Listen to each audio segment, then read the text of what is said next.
I'm joined from New York City by Andrew C. McCarthy. Andy, before we get down to the legal gymnastics that the New York City corrupt judicial system is putting the president-elect through, I wonder about your reaction to these fires from an East Coast perspective. What do you think? It's horrifying. It's just, I think it's one of these things where, you know, we're not riveted to it, and then all of a sudden you see these images this morning, and it's really shocking, and it kind of, I think in a way it slaps you in the face with, this is what these people's dark reality is, and, we seem remote from it, but it's very hard to, it kind of reminds you how small you think your problems are when you see people go through it. Thank you. Absolutely. I have no problems. I live in Southern California 3 months out of the year when I'm teaching every other year, and I'm doing it this semester. So I just keep looking at Orange County. The map here is fine, but the winds are 70 miles an hour, Gus. It's crazy. Yeah, like that. Andrew, let's talk a little bit about blue cities before we move to Donald Trump. New York City has a public safety crisis. Chicago has that plus a collapse of its school system. Now California has a failure of infrastructure. And I do mean, although we have the bravest firefighters in the world and first responders, there's no water pressure in Pacific Palisades. It's failed. What is up with these blue cities? Well, I think the deeper problem is, we could talk about the politics and the crazy policies, but why do people keep electing these characters who just make it worse and worse? And I guess you could argue that there's no viable alternative in these one-party cities. I find that hard to believe. I've been spending a lot of time in Chicago over the past few years, and it really did look, before Brandon Johnson got elected, like Chicago was coming to its senses, pushed out the last radical leftist mayor, and looked like they were going to try to at least elect a centrist Democrat rather than a progressive whack job. But the thing is, in Chicago at least, the teachers union is it's the most powerful force in the city. I think these municipal unions are a big part of the reason for the conditions that we're seeing in these blue cities, and the idea that in a lot of these negotiations with the municipal governments, they're kind of on both sides of the table, right? Because they they cut their deals, but the people who are the government officials are people who have the support of the unions. Or in Brandon Johnson's case, I think he's on leave from the union, and as soon as he's finished as mayor, he goes back to the union. But I think that's the problem. People don't have a viable alternative. It looked for a second like Chicago was going to elect this other guy. I think he ended up losing by 2 or 3 points, and now we have the worst mayor we've ever had in and a cataclysmic collapse of the education system. Okay, Andrew, let's move to the Trump circus. And Judge Joker, who's in charge of this, is trying to get to sentence Donald Trump for a rhetorical win, which I think will backfire. But let's get the facts first. Where do we stand legally on the attempt to convict the president? Yeah, I think when I read Judge Merchan's order from last week, I really thought he was kind of resigned to the idea that he was trying to push this forward, but it probably wouldn't work. There's passages in the opinion that seem to indicate that, if I'm allowed to conduct the sentence on Friday and, if some intervening event doesn't happen. So you get the impression reading the opinion that he himself didn't expect that he was actually going to get Trump sentenced on Friday. And, to take your initial point, that really is the overriding thing. They are trying to get him convicted. There's no purpose in going forward with this except for the fact that in the criminal law, it's at the point of the imposition of sentence where the judgment of conviction gets entered. And what they desperately want, New York progressives, is to have Trump branded a convicted felon before he enters the White House. So in order to try to buy Trump off from objecting to this, Merchan is really basically improperly under the law signaled that, look, I won't give you a jail sentence. I won't give you probation. Won't be a fine. They call this unconditional discharge.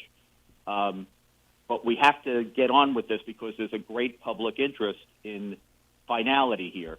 And in point of fact, I think the election shows there's no public interest in having Donald Trump found guilty formally of a crime. There's an interest among progressive Democrats in New York, but if there was an interest in having Donald Trump branded a felon, the election result couldn't conceivably have come out the way that it did. So what this is all about is a cabal of hardline Democrats who want to get this guy sentenced so that they can brand him a felon as he goes into office. That's really all it's about.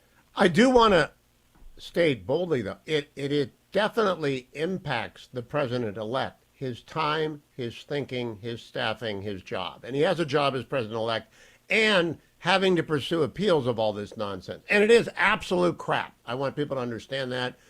We don't even use stronger language than that because we're FCC regulated.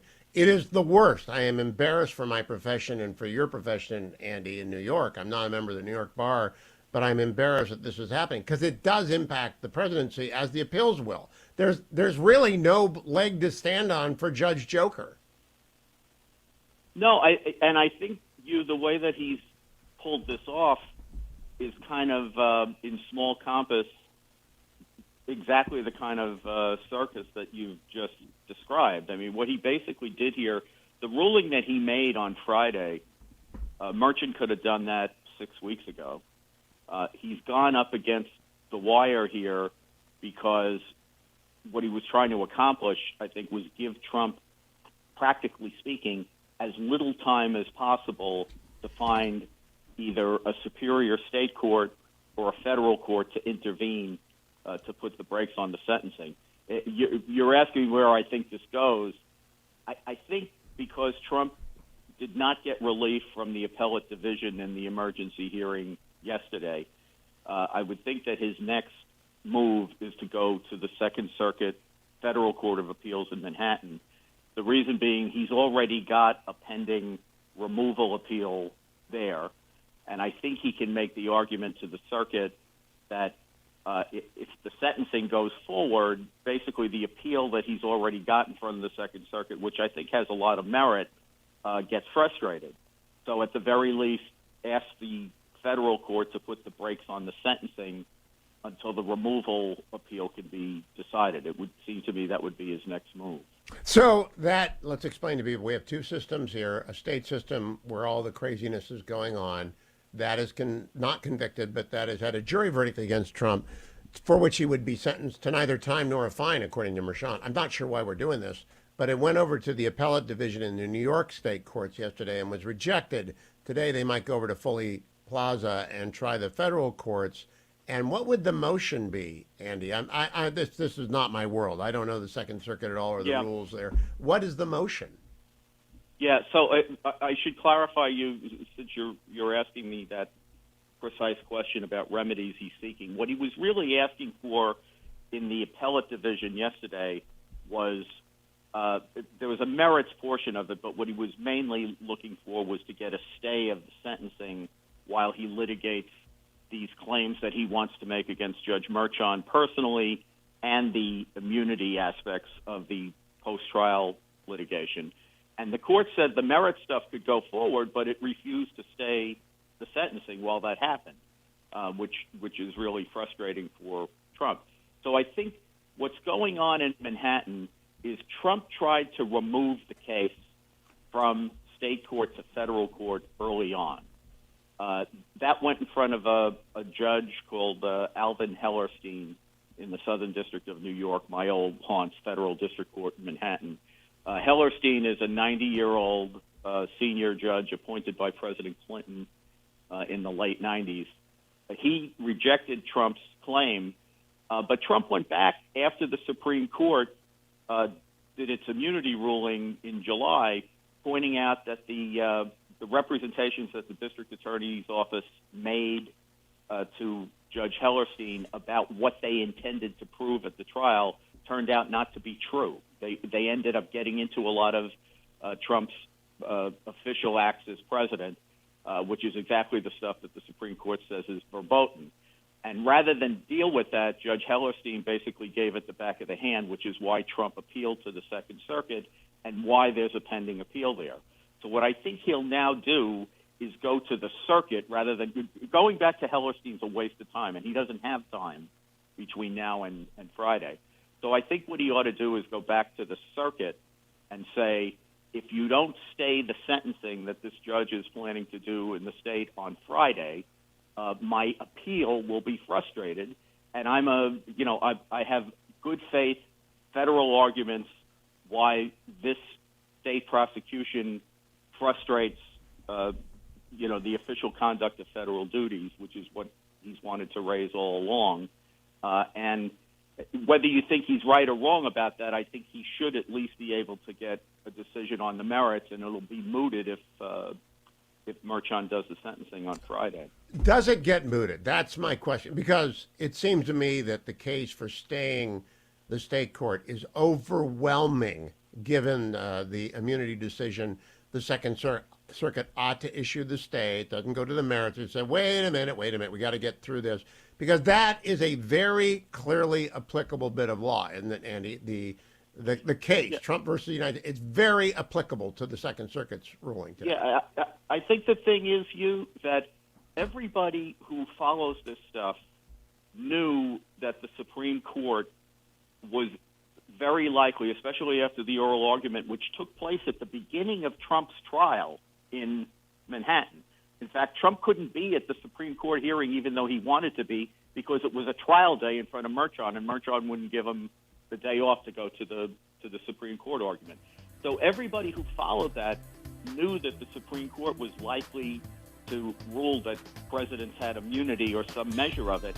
And knowing that, Bragg introduced and Merchan allowed him to introduce evidence of Trump's official acts as president in the trial. We're going to talk about why that is so astonishing, but during the break, and then I'll bring Andy back. I am back with Andrew C. McCarthy, who is our go-to guy on matters criminal and procedural to do with Trump and with terrorism always. And if you haven't yet subscribed and liked the McCarthy Report, hosted by Rich Lowry, with Andy every week, you ought to, sometimes twice a week. And I love that Rich brings intelligence, but not a law degree to those conversations, Andy. Because it's better, I assume a lot of stuff when I'm talking to you. And I'm not a criminal lawyer, but I'm a pretty good civil lawyer. But I think Rich brings just a inquisitive mind and a great general depth of knowledge. And I do you think most ordinary people understand that the Supreme Court handed down a very important decision that has not been taken into account by Judge Joker Merchan? Because I'm really had it with this guy now. This is such a rawly political embarrassment for the rule of law that we just ought to call him a joker. Yeah, I don't think that he has taken into account the Supreme Court's admonitions in the immunity decision in July. I also thought that frankly, you about Jack Smith as well. I think a lot of the people who are opposed to that decision are trying to rewrite it as if it says something that didn't say. But I thought that, coming out of that decision, almost as important as the exact terms that the court used was the monitory tone of the opinion, which was basically to say, look, there's ways of holding presidents accountable if they abuse their powers or step outside the lines. But in our system, those checks belong to Congress, not to prosecutors, not to the criminal justice system. And I think what the court was trying to say is, we think this whole idea of prosecuting presidents and former presidents in the criminal justice system is a bad idea. We don't have to go any further at the moment than to say, if it's a core presidential duty we're talking about, like control of the Justice Department, there's absolute immunity. But the other thing they said, which these prosecutors and the courts in New York don't seem to be accounting for, is we're going to say that if it's any kind of presidential activity, the president has at least presumptive immunity. What they suggested is they might be prepared to go to absolute immunity, but they didn't need to in order to decide the case that was before them. But the very strong message out of the opinion is this whole idea of having prosecutors check the president is a bad idea that I think the court is resistant to, which is why I think if Trump could get in front of the Supreme Court on what he wants to claim in New York, he'd have a lot better shot than certainly with the judges in New York and perhaps with the intermediate appeals levels in the federal system. I think it's what a musical calls a mortal lock. I think he's going to win a mortal lock win in New York eventually. And what Mershon is trying to do is, I don't know, color on the picture. Mershon reminds me of the Stop Oil people who throw paint on paintings or destroy Christmas trees, Andy. We're coming back from break, 30 seconds, and I want to talk to you after the break about the general problem here. But do you think it's that solid of a certain outcome that I'm putting forward? I think if there's a direct appeal, there's about 10 reasons to grant it. And I also think, Merchant knows that he's being ridiculous because if Trump really did what Merchant describes him as doing, you wouldn't give him a no jail sentence. I mean, that's a very good point. Oh, let's come back to that. Don't go where Andy. We want to make that point on the air right here on the Hugh Hewitt Show. Stand by. Welcome back, America. Bad news, California. A fourth fire is now underway. The Tyler fire is slightly south of the 10. It is merely 20 acres at this point, but it's very close to Coachella and Indio, and with the winds blowing from the east to the west, pretty populated area. I just hope we're not stretched too thin. The fires are just out of control in Pacific Palisades, Sylmar, and Pasadena. Zero containment. I'll keep you posted in the third hour. We won't know much until afterwards. During the break, I talked with Andrew McCarthy, and we ended on a point that I want to pick up on now. Judge Mershon knows it's a joke. Otherwise, he wouldn't have said what he did. Would you expand on that, Andy? Because you're right. Hadn't occurred to me. He's conceding this is all a sham. Yeah, if we remember this, what Trump is actually charged with are these trivial business records, what would ordinarily be misdemeanors in New York. And the way they tried to gussy that up into felonies and therefore get around the 2-year statute of limitations, which would have barred this whole thing in the first place, was to say that Trump falsified his business records in order to commit another crime. And to make a long story short, the other crime that they allege he committed was basically to steal the 2016 election by not making disclosures that they claim falsely were required under federal campaign law. And my point is, if you're accusing him of what would be the crime of the century, which is theft of the most powerful office in the world, the most important office in the United States, how on earth would you sentence somebody who was convicted of that, if you really believe that's what he did, to no jail, no probation, and no fine?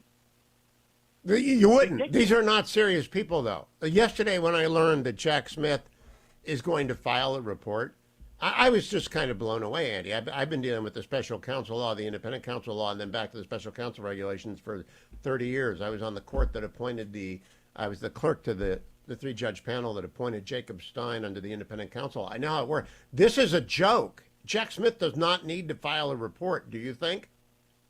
I think he not only doesn't need to, I think it's shocking that he's doing it under circumstances where the reason the Mar-a-Lago case was dismissed was because Judge Cannon, in a very thoughtful 93-page opinion, which kind of echoed what Justice Thomas said in his concurrence in the immunity case, found that his appointment was invalid under the Constitution's appointments clause, which means he was disqualified. Importantly, the Justice Department dropped its appeal of Judge Cannon's ruling in the 11th Circuit with respect to Trump. So the law of the case is that Smith is disqualified. So we're not only in a situation where you don't need a final report because for 2+ years this case has been extensively charged in narrative indictments and it's been litigated to the hilt. So the last thing you need is an explanation of why he charged what he charged. He told you in the documents themselves. But he's not eligible to act as a prosecutor in this case. And what he's doing is fan service, Andy. It's sort of like Yeah. my asking from the McCarthy report 3 times a week instead of once a week. There are people addicted to hating Trump, and they want to hold up a report from Jack Smith, who, as you correctly point out, does not have standing to issue a report because he was improperly appointed as a special counsel. It's absurd everywhere. And I don't Yeah. know that it isn't solidifying. Is it good for Trump? Do you think it's good for it? It certainly annoys him, but do you think it's good for him politically? I think right now it is.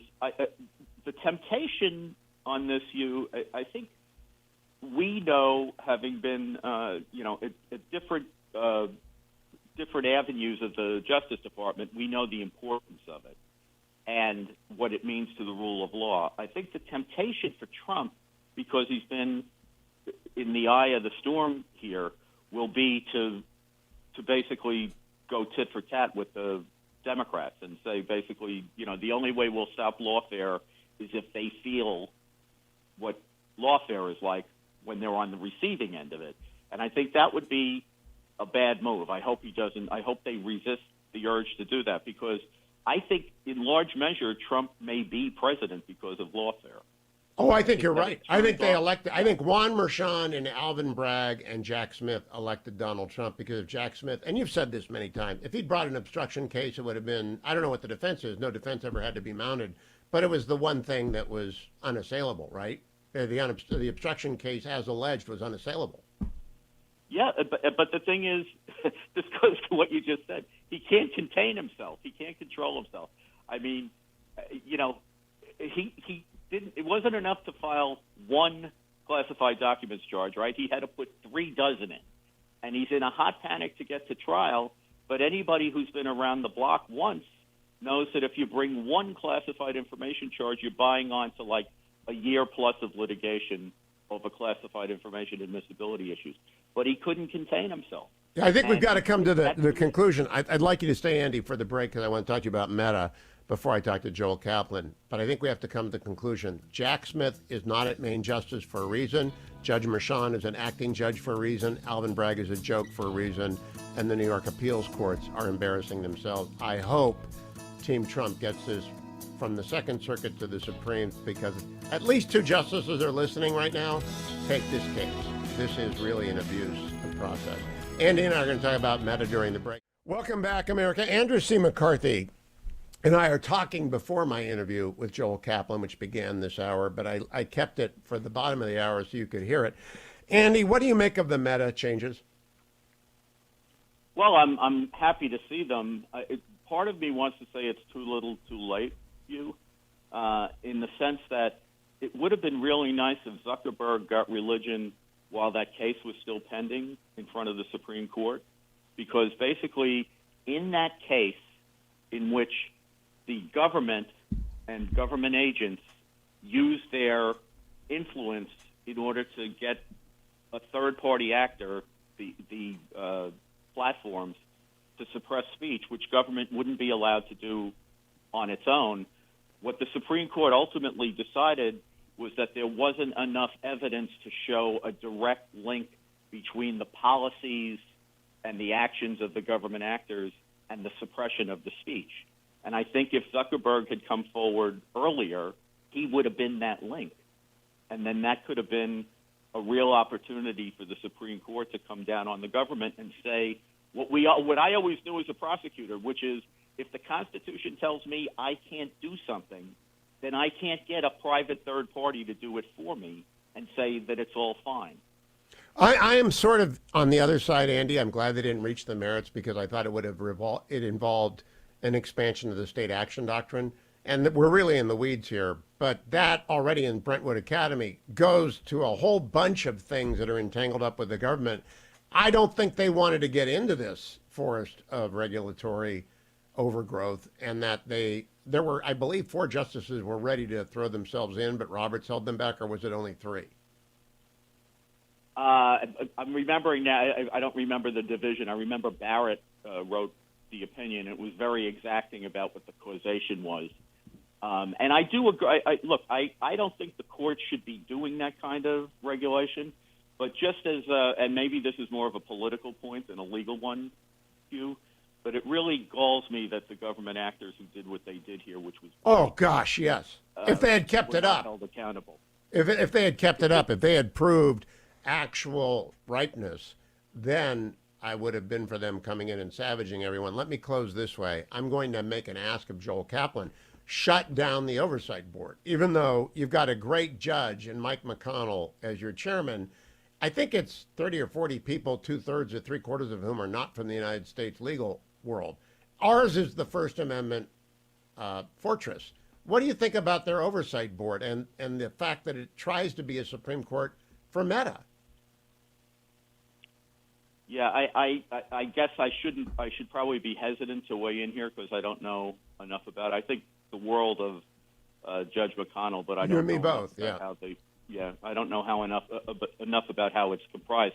But I would agree with your overarching point that we should not take in influence even from our friendly allied countries in Europe when it comes to free expression because we're miles ahead of them. And if they're influencing what we do, that can't be good. That's my, very well put, and I want to close there. The EU is different from the US, and Facebook is an international company, and they have clearly tried for the past 6 years to satisfy both audiences as well as the third world audience. It doesn't work. You've just got to plant your flag in the United States rule of law and hope we protect you. Do you think that is where they are headed? I sure hope so. It looks like that. If Zuckerberg is sincere with what he said in the last few days, we have a very good editorial about. I can say this, Hugh, because I'm not the author of it. We don't sign our editorials, but Yeah. we have a great editorial at NR on this subject. And I think if he's authentic, if he's sincere in what he said, it's a great day for speech. I agree with that. Andrew C. McCarthy, thank you for joining me early. I will be back to you as we proceed through the Second Circuit and the Supreme Court appeals by Friday. Gosh, this Mershon guy. Good. I don't know how you live there, Andy. But you are. Are you a Mets fan? Did you got thrown out of this, and then Rich got thrown out of it. I'm a Guardians fan. I got thrown out by Richard. So we're all losers in media. Does anyone like the Dodgers? Really? Nobody does. Well, yeah, I'm not making fun of L.A. today for the reasons you brought up during our conversation. Fair point. Fair point. There may fun. be some. In fact, I'm pretty certain there are some Dodgers. People who have lost their homes. Well said. Well reminded. Andrew C. McCarthy, thank you. Follow him on X at Andrew C. McCarthy. Listen to the McCarthy Report with Rich Lowry. Thank you, Andrew. Thank you. Thank you.